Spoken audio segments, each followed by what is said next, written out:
If that didn't get you excited, there's also today's big Apple event. Here's what some of you guys are tweeting about that. Brian Clark writes, can we just skip the Apple event announcements and head straight to the part where I have credit card debt? John Maldia tweets, I'm predicting an Apple TV with Siri, and I'll be getting one.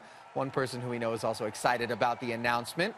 They've camped out in front of the Apple store in Sydney, Australia, even though there's nothing new to buy yet. Now, I cannot confirm that that person's actually not just camping in front of an Apple store. Let's get to CNN Money correspondent Samuel Burke. Samuel, thanks so much for taking time out of your day to chat about what everyone's talking about. The whole Apple world is abuzz. Let's focus on that. The iPhone. That's always the big thing in these announcements. What are your expectations? What do we know about what's going to displace the 6?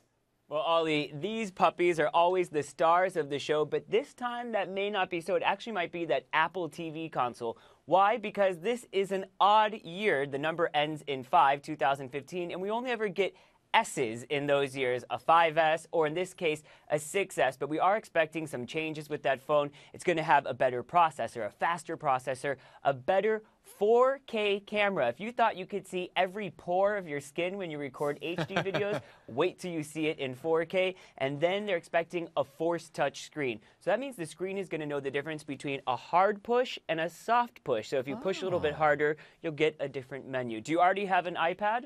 Interesting. I am an Android user. I confess, Samuel, I'm kind of bucking the Apple trend a little bit, but I'm not angry at the Apple users out there. Is there new news on the iPad front?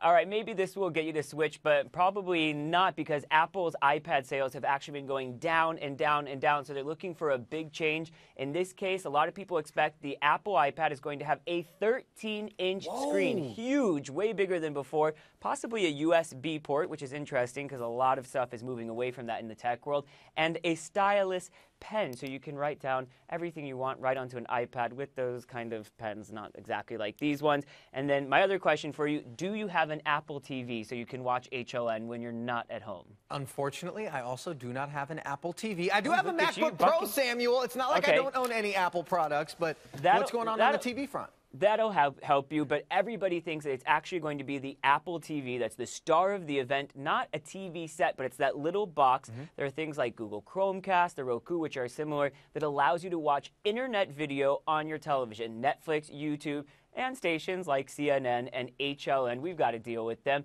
So this device currently costs $60. You might want to go out and buy one now, because they're saying this new one that's going to have a different remote control with a touchpad and do a lot of games is going to be possibly up to $200.